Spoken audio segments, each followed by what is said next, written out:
कर जब निर्मल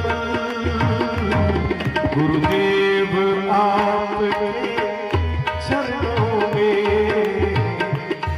गुरुदेव आपके चरणों में, गुरुदेव आपके चरणों में।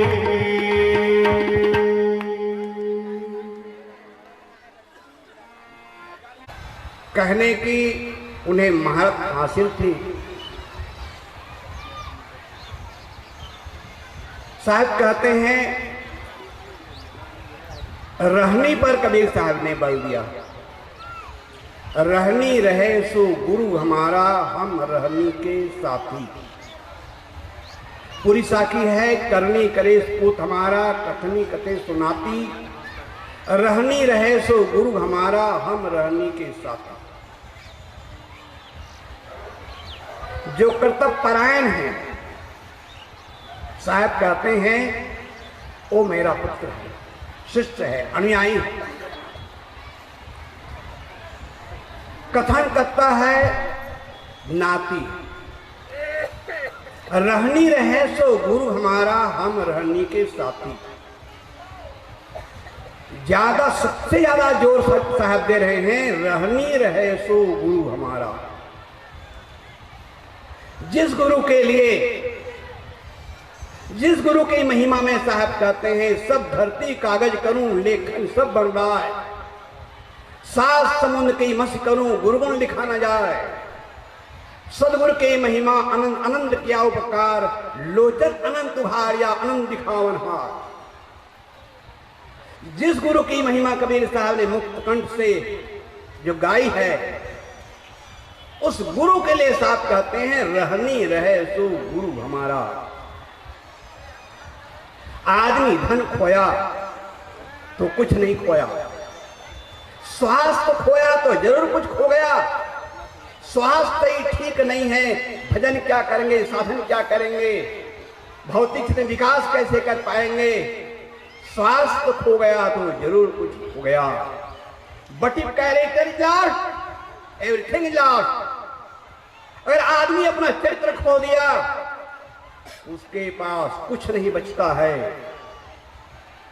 उनका जितना कुछ है वो दो कौड़ी का नहीं होता है। संतों को हम पूजते हैं, अभिनंदन करते हैं, आरती वंदना करते हैं, इसलिए कि उनकी रहनी की तीन को चरणोदक सही, तीन को महाप्रसाद, तीन को दर्शन नित्य सही, जिनकी मिटी उपाध। तीन को बंधक हैं सबे सुर नर मुनि रूप, जिनके दृढ़ बैराग मिटा राग तमकू। हम कितने दिन से भजन कर रहे हैं, साधना कर रहे हैं, भक्ति कर रहे हैं, कितने दिन से हमने कंठी माला ली है, साधु भेष हम कितने दिन से धारण किए हैं, इसका बहुत कम मूल्य है। हम अपने जीवन को कितना तराशा है, जितना कितना गढ़ा है। रामायण का एक प्रसंग उदाहरण दूं। महाराज राम अनुज लक्ष्मण धर्म पत्नी सीता के साथ वन में गए। महर्षि वाल्मीकि के आश्रम में पहुंचे, निवेदन किया कि प्रभु मेरे रहने लायक कोई स्थान बता दीजिए। महर्षि वाल्मीकि ने इतना सुंदर वहां पर स्थान बताए, 23 स्थान बताए हैं, जिनके श्रवण समुद्र समाना, कथा तुम्हार स्वर्ग नाना, भरे निरंतर हो इन पूरे, तिनके हृदय सदंत और रूरे, लोचक चातर जिनके राखे रहे धरत जलधर अभिलाख है। मैं एक स्थान पर आपका ध्यान केंद्रित करना चाहूंगा। कामन क्रोधन मानन मोहा, लोभन क्षोभन रागन द्रोहा, जिनके कपट दम्भ नहीं माया, तिनके हृदय बसो रघुराया। रामायण के सार, जिसके अंदर काम नहीं है, क्रोध नहीं है, लोभ नहीं है, मोह नहीं है, कामन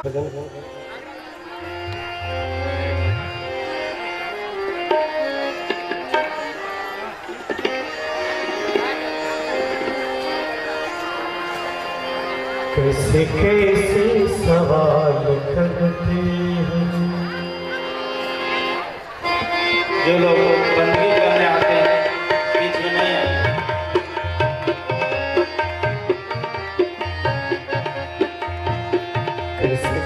कैसे सवाल करते हो, कैसे कैसे सवाल करते हो। बात बिल्कुल सरल और सादा है, जैसी करनी करूँ दुनिया में, जैसी करनी लोग दुनिया में। पल मिलेगा ना कोई वादा है, कैसे कैसे सवाल करते हो, कैसे कैसे सवाल करते हो।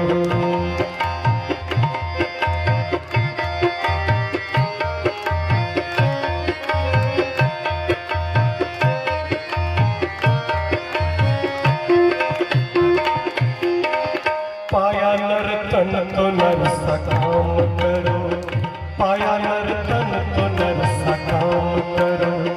किसी की आह क्यों उठाते हो, पाया नर्तन तो नर सा काम करो, पाया नर्तन तो नर सा काम करो। किसी की आह क्यों उठाते हो, किसी का घर बना नहीं सकते, किसी का घर बना नहीं सकते। तुझे क्या हक है क्यों जलाते हो, दिल से तू पूछ जरा, मन से तू पूछ जरा, दिल से तू पूछ जरा, मन से तू पूछ जरा। क्या यही धर्म मर्यादा है, कैसे कैसे सवाल करते हो, कैसे कैसे सवाल करते हो।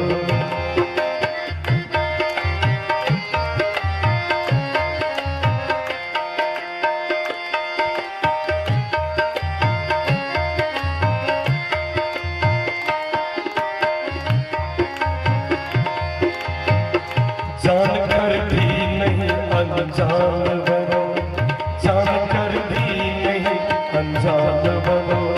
तुम न सोचोगे कौन सोचेगा, जानकर भी नहीं अनजान बनो, जानकर भी नहीं अनजान बनो। तुम न सोचोगे कौन सोचेगा, करनी का फल तुम्हें ही पाना है, करनी का फल तुम्हें ही पाना है। तेरा आंसू न कोई पोछेगा, करके अर्पण देखो, मन का दर्पण देखो, करके अर्पण देखो, मन का दर्पण देखो। पाप कम है या पुण्य ज्यादा, कैसे कैसे सवाल करते हो, कैसे कैसे सवाल करते हो।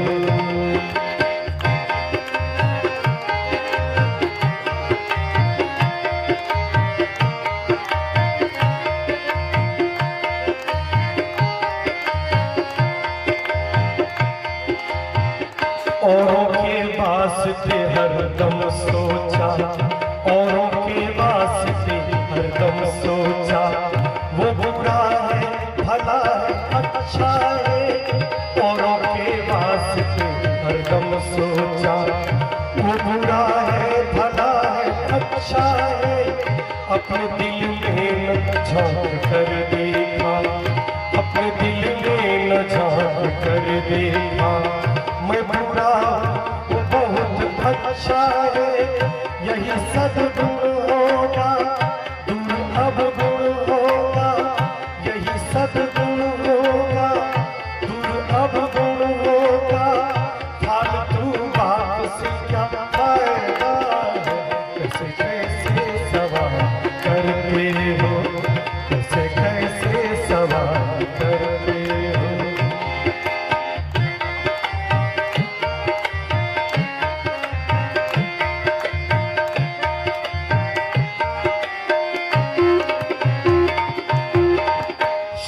कहलाते हो तुम शिव गुरु का, शिष्य कहलाते हो तुम शिव गुरु का। दिल में करुणा नहीं समाया है, शिष्य कहलाते हो तुम शिव गुरु का। दिल में करुणा नहीं समाया है, उसे भी ब्रह्म ने बनाया है, उसे भी ब्रह्म ने बनाया है।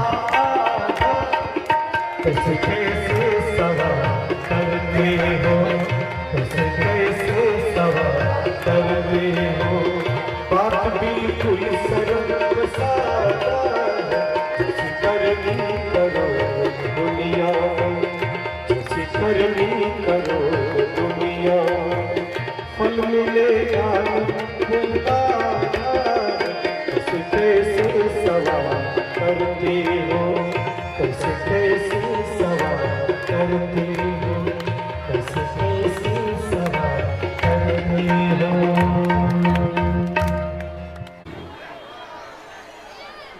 इस मंच से बहुत सी बातें हो चुकी हैं, व्यवहार की और परमार्थ की, लेकिन क्या कुछ पल्ले पड़ता भी है?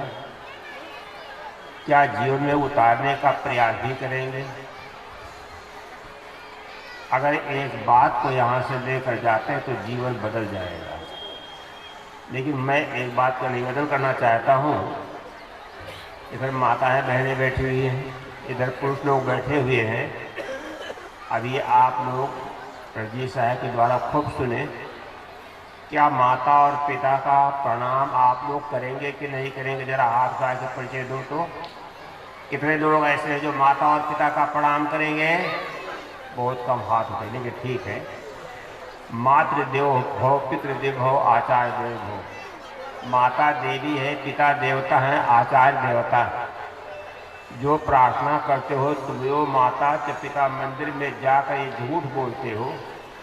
वास्तविक माँ ने जो जन्म दिया है, पाला पोसा है, पिता ने जन्म दिया है, पढ़ाया लिखाया, पाला पोसा है, ये वास्तविक देवी देवता है। इनका प्रणाम करना चाहिए, संस्कार भी देना चाहिए बच्चों को। माताओं से भी निवेदन है कि ये बात बतलाई गई, लोग पीपल की पूजा करते हैं, बस तुलसी महारानी की पूजा कर लेते हैं।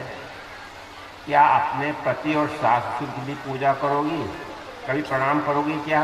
जरा हाथ उठा करके परिचय दो। कितनी माताएं हैं जो अपने सास ससुर और पति का प्रणाम करेंगी? कुछ प्रभाव पड़ा कि नहीं? जरा हाथ उठाओ तो। अच्छा, लेकिन करना, अगर यहाँ से ये चीज़ ले करके जाते हो तो जीवन का नक्शा बदल जाएगा। कुछ संकल्प करके जाइए यहाँ से, बुराई को छोड़ने का और अच्छाई को ग्रहण करने का। संत गुरुजन इस मंच से यही बताते हैं कि आदमी का सुधार हो, क्योंकि आदमी का आकार है पर आदमी का विचार नहीं है। आदमी की आकृति है लेकिन आदमी की प्रकृति नहीं है। आदमी की शकल है पर आदमी की अकल नहीं है। आदमी की बुद्धि आ जाए इसलिए सत्संग का आयोजन किया गया है। आप देखो यहाँ पर जैसे आदर्श लोग जी हैं या गांव के सहयोगी लोग हैं, सब मिलजुल करके चंदा करके और इस प्रकार से कार्य कर रहे हैं। क्यों? समाज के सुधार के लिए, आदमी की बुद्धि में परिवर्तन आ जाए। ये संत गुरुजन मेकर है जो आपकी बुद्धि को ठीक करते हैं। कबीर साहब ने कहा, सकलो दुर्मति दूर करो, अच्छा जन्म बनाओ, काग गौन का छोड़ के हंस गौन चले आओ। सब प्रकार की दुर्बुद्धि को दूर कर दो, मनुष्य जन को अच्छा बना लो। कौवे की चाल को छोड़ दो और हंस की चाल से चले आओ। हंस बन जाओ। उसी चाह के अनुकूल संत गुरुजन, जिसे हम सत्संग कहते हैं, संत गुरुजनों का सत्संग नहीं होता है। संत गुरुजनों के संग को ही सत्संग कहते हैं। संतों के सत्संग कहने से वाक्य बिगड़ जाता है। संतों के संग को सत्संग कहते हैं।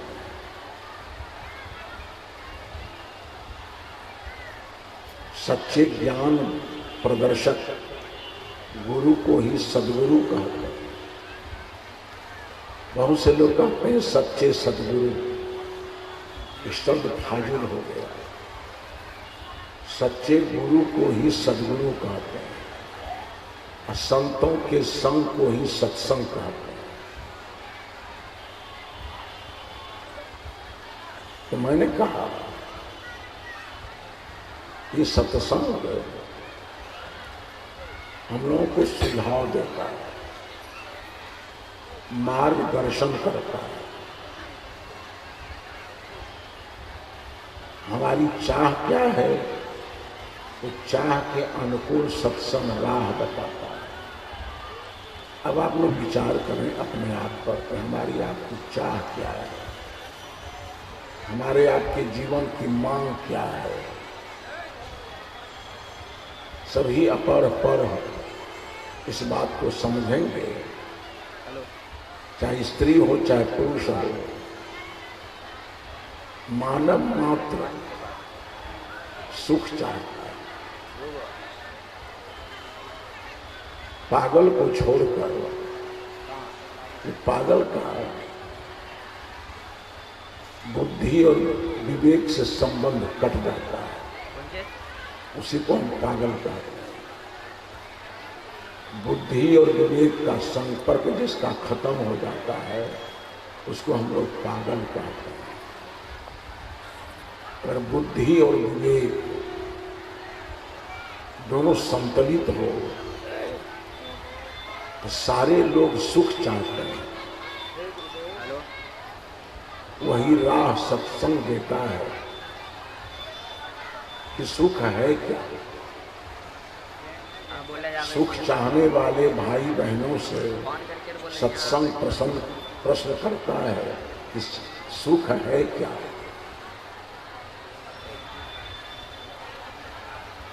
अनुकूल वेदनीयम सुखम, प्रतिकूल वेदनीयम दुखम। अनुभव की जो अनुकूलता है उसको हम सुख कहते हैं। जहाँ तक अनुकूल अनुभव होता है वहाँ तक सुख है।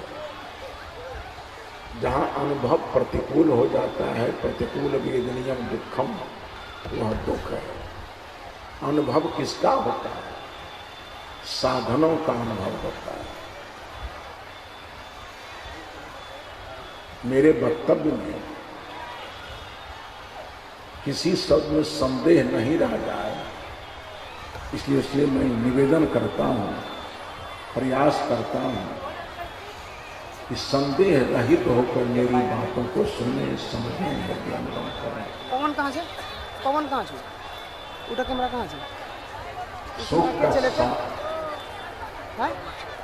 ये कैमरा क्या चले थे? पवन का बोल ना, 1 घंटा कम से लगे थे।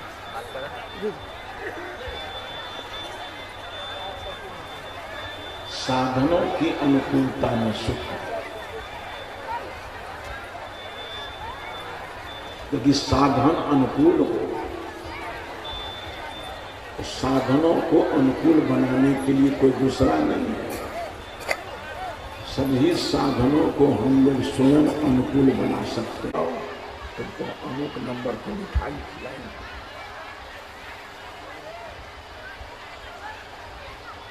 ये है शिक्षा देने का तरीका। हम बच्चों को ही फटकारते हैं।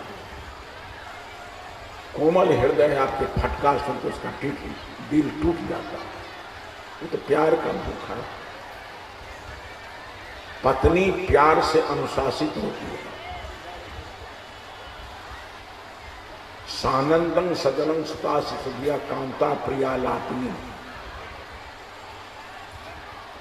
पत्नी अनुशासिता हो। पत्नी अनुशासन में कैसे रहेगी? डंडा से। पत्नी अनुकूल रहती है प्यार से। पत्नी प्यार की पात्रा है। प्रत्येक पति को पत्नी के साथ प्यार पूर्वक प्रवचन करना चाहिए, व्यवहार करना चाहिए। नौकर के साथ प्यारपूर्ण व्यवहार करो, बच्चों के साथ प्यारपूर्ण व्यवहार। एक दिन मैंने देखा पटना में राजेंद्र नगर गुमती पर मेरी गाड़ी खड़ी थी। एक छोटा बच्चा को दोनों हाथ को बांध दिया, दोनों पैर के बीच में पीछे से डंडा लगा दिया और तब उस लड़के को उसकी मां ने मारना शुरू किया। गवार थी, पढ़ी लिखी नहीं थी। दोनों हाथ को बांधकर इसमें डंडा लगा दिया, पैर के पीछे उसको दोनों पैर से फंसा दिया, तब मारने लगा। हमने कहा ये बच्चा कौन है? कहा मेरा ही बेटा है। हमको तुम मां हो? कहा कि हाँ। हमको तुम दरोगा जी कब से हो गई? ये तो मां का लक्षण नहीं है, ये दरोगा जी का लक्षण है। कोई भी मां अपने बच्चे का सुधार दरोगा बन करके नहीं कर सकता। कोई भी अध्यापक अपने छात्रों की शिक्षा दरोगा बनकर नहीं करेगा, प्रेम से। बच्चों की शिक्षा भी प्रेम से होनी चाहिए। पटना बीएन कॉलेज है, हमारे ही कॉलेज का एक विद्यार्थी बड़ा तेज तर्रार था बेचारा, वो संस्कृत का प्रोफेसर हो गया वहाँ। तो बच्चे लोग हल्ला करें तो चुपचाप क्लास से बाहर चले जाए। कहा चले जाए बाहर, का बच्चे हमको सुनना नहीं चाहते। बच्चे जब कोलाहल करें तो क्लास से बाहर निकले। का क्लास नहीं किए बाहर चले आए। कहा विद्यार्थी लोग हमारी बातों को सुनना नहीं चाहते। उनकी सहिष्णुता बच्चों के दिमाग पर इतना प्रभाव डाला कि जब वो क्लास में चले आ गए तो बच्चे धीरे से सांस लेते, क्यों कोई आवाज नहीं करे, शासन हो जाए। बच्चों को वैचारिक अनुशासन से बच्चों को सीधा रखते। तो प्रत्येक पति को पत्नी के प्रति प्यार को व्यवहार के द्वारा उसको अनुशासित करना चाहिए। पत्नी पति को सेवा के द्वारा, पत्नी के मन में पति के प्रति अटूट प्रेम हो, श्रद्धा हो, और पति के मन में पत्नी के प्रति अटूट प्यार हो, प्रेम हो, स्नेह हो। ये है व्यवहार का तरीका। तो मृदुबानी सुंदर बर्ताव, सुंदर बर्ताव के लिए एक परिभाषा मैंने बताई कि आत्मनः प्रतिकूलानि न परेशान समाचरेत। दूसरे के द्वारा जो व्यवहार, ठीक से समझिए इसको, दूसरे के द्वारा जो व्यवहार अपने प्रति किया जाना या आप अच्छा नहीं समझते हैं, वैसा व्यवहार दूसरों के साथ न करें। आप कटु सुनना नहीं चाहते हैं, अप्रिय सुनना नहीं चाहते हैं, गाली गलौज सुनना नहीं चाहते हैं। क्या मतलब है दूसरे गाली दीजिए, दूसरे कठोर कहिए। महाराज कृष्ण ने भी कहा कि आत्मा सम्मेन सर्वत्र समम पसत योगी, जो अपनी आत्मा को अपने से सब जगह व्यवहार करता है, सुख में या दुख में। तो व्यवहार को सही बनाने के लिए एक ही उदाहरण है कि जो अपने लिए प्रतिकूल है वैसा व्यवहार दूसरों के साथ नहीं करें। वेद के ऋषि ने कहा है कि मित्रस्य मां चक्षुषा सर्वाणि भूतानि समीक्षण। सभी लोगों की चाह है कि सभी लोग प्राणी मात्र हमको मैत्री की निगाह से देखें। आपको क्या की निगाह से हमको देखें? मित्रस्याहं चक्षुषा सर्वाणि भूतानि समीक्षे। सभी प्राणियों का मित्र की निगाह से देखो, व्यवहार सुधर गया। जो व्यवहार दूसरे से हम पसंद नहीं करते हैं, वह व्यवहार दूसरे के साथ नहीं करते।